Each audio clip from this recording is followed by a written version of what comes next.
दोस्तों, हमारी ये दुनिया अजीबोगरीब और नाकाबिले यकीन राजों से भरी पड़ी है। आप इंसानों के ग्रेवयार्ड्स यानी कब्रिस्तान से तो वाकिफ ही होंगे, मगर आज हम आपको नई गाड़ियों के कब्रिस्तान से लेकर बड़े बड़े जहाजों और कश्तियों के कब्रिस्तानों की सैर करवाने वाले हैं, जिन्हें देखकर आप हैरान जरूर होंगे। लेकिन आगे बढ़ने से पहले आपसे गुजारिश है कि हमारे चैनल ड्रीम फैक्ट्स को सब्सक्राइब करना ना भूलें और साथ मौजूद बेल आइकन को भी दबा दें। दोस्तों, इस तस्वीर को पहली नजर देखने पर हमें ऐसा लग सकता है कि ये एक बहुत ही बड़ा पार्किंग स्टैंड है, जहां पर हजारों लोगों ने अपनी गाड़ियां पार्क की, मगर ऐसा बिल्कुल नहीं, बल्कि ये सब ऐसी गाड़ियां हैं कि जिन्हें अभी तक लोगों ने हाथ लगाकर भी नहीं देखा, क्योंकि ये बिल्कुल न्यू कार्स हैं जिनको खुले आसमान के नीचे बेसहारा छोड़ दिया गया, और इसीलिए इस जगह को गाड़ियों का कब्रिस्तान भी कहा जाता है। दोस्तों, जहां बहुत से लोग एक नई कार खरीद नहीं सकते, वहीं दूसरी जानिब यहां लाखों गाड़ियां सिर्फ गलने सड़ने के लिए खड़ी हैं। मगर ऐसा क्यों? इसकी बड़ी वजह है ओवर प्रोडक्शन।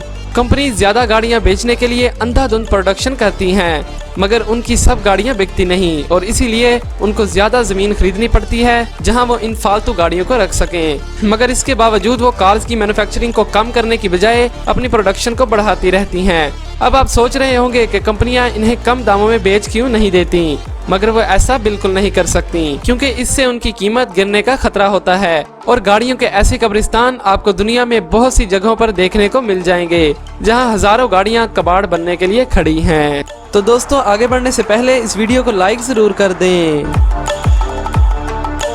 दोस्तों, अगर आप चाइना में मौजूद इन साइकिल्स को ऊपर से देखें तो ऐसा लगता है कि जैसे ये कोई पेंटिंग हो, मगर नजदीक जाकर कुछ और ही सीन देखने को मिलता है, जहां पर हजारों की तादाद में कलरफुल साइकिल्स खड़ी होती हैं। लेकिन सोचने की बात है कि ऐसा क्यों? क्या वहां के लोगों ने साइकिल चलाना छोड़ दिया? तो इसका जवाब है नहीं, बल्कि चाइना में तो लोग गाड़ियों की बजाय साइकिल चलाना ज्यादा पसंद करते हैं। चाइना में साइकिल को रेंट पर लेना एक बहुत ही आसान काम है। बस आपको मोबाइल पर एक ऐप डाउनलोड करके QR कोड को स्कैन करना पड़ेगा, और कुछ ही पैसे देकर आप उस साइकिल का लॉक खोल सकते हैं, और फिर आप इस रेंट पर ली हुई साइकिल को कहीं भी छोड़ सकते हैं। जरा सोचकर देखिए, कहीं भी। और लोगों से खचाखच भरे बीजिंग और शंघाई जैसे शहरों में आपको साइकिल के ऐसे ढेर बहुत सी जगहों पर मिल जाएंगे। पहले लोग रेंट पर ली हुई साइकिल को सड़कों पर छोड़ जाते थे, जिसकी वजह से सड़कों पर साइकिल्स का ढेर लग जाता था। मगर फिर यहाँ की पुलिस ने इस मुसीबत से निपटने के लिए एक तरीका निकाला।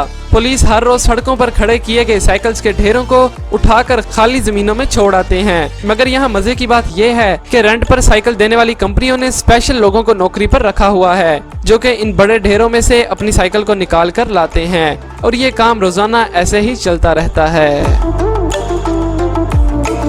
दोस्तों, अमेरिका में मैनहट्टन स्काईस्केपर से 20 किलोमीटर दूर स्टेटन आइलैंड मौजूद है, जिसे ज्यादातर जहाजों के कब्रिस्तान के नाम से भी जाना जाता है, क्योंकि यहाँ सैकड़ों की तादाद में पुराने और गले सड़े जहाज मौजूद हैं, और US की बड़ी बड़ी जहाज बनाने वाली कंपनियों का ये अब कूड़ा घर बन चुका है। ये कंपनियां दूसरे मुल्कों से भी पुराने जहाज खरीद लेती हैं, ताकि उन्हें पहले जैसा बनाया जाए, या फिर कीमती पुर्जों को दोबारा इस्तेमाल में लाया जाए। और आप यकीन नहीं करेंगे कि अब इस आइलैंड पर 400 से भी ज्यादा जहाज आपको देखने को मिल जाएंगे, जिनमें छोटी बड़ी सभी शिप शामिल हैं। और कुछ शिप्स को खड़े यहाँ इतना टाइम हो चुका है कि वो अब तारीख का एक हिस्सा बन चुकी हैं, और इसी वजह से इस आइलैंड को शिप्स का म्यूजियम भी कहा जाता है।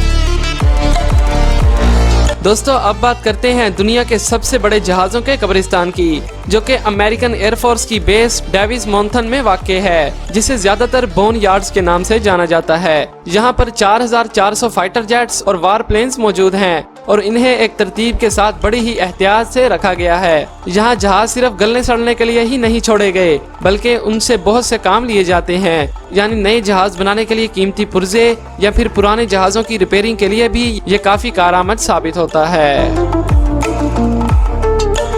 दोस्तों, अब बारी आती है अमेरिका के तमाम प्रेसिडेंट्स के स्टैचू के एक बहुत ही मुनफरिद और अजीब कब्रिस्तान की।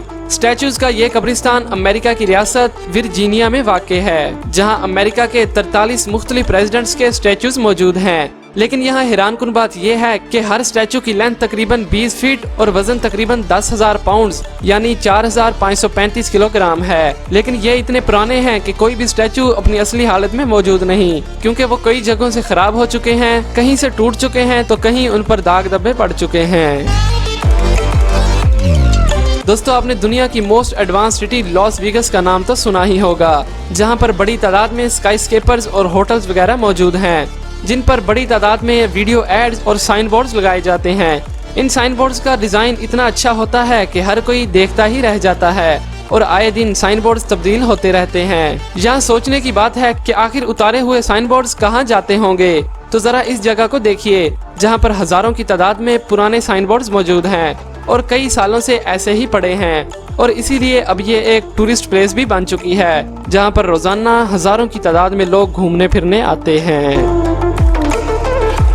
दोस्तों आपने अक्सर ट्रेन में सफर तो किया ही होगा, मगर क्या आपने सोचा है कि कुछ सालों बाद जब ये ट्रेन खराब हो जाएगी तो इसके साथ क्या किया जाएगा। तो अब जरा इस ट्रेनों के कब्रिस्तान को भी देख लें, जहाँ पर ऐसी खराब और पुरानी ट्रेन को फेंक दिया जाता है। स्क्रीन पर दिख रहे कब्रिस्तान का नाम स्टीम लोकोमोटिव सेमेट्री है और पहले यहाँ 140 ट्रेन को खड़ा किया गया था, मगर आहिस्ता आहिस्ता म्यूजियम ने इन ट्रेन को खरीदना शुरू कर दिया और अब यहाँ सिर्फ 15 ट्रेन ही खड़ी हैं, जिनकी हालत बहुत ही ज्यादा खराब है। तो दोस्तों ये थे दुनिया के कुछ अजीबोगरीब कब्रिस्तान। आपको ज्यादा अजीब कौन सा लगा नीचे कमेंट करके जरूर बताइएगा। वीडियो अच्छी लगी तो वीडियो को लाइक करना ना भूलें और रोजाना ऐसी इंटरेस्टिंग वीडियोस देखने के लिए हमारे चैनल को सब्सक्राइब करें और साथ मौजूद बेल आइकन को भी दबा दें, ताकि हमारी आने वाली हर नई वीडियो की नोटिफिकेशन आपको बर वक्त मिल सके।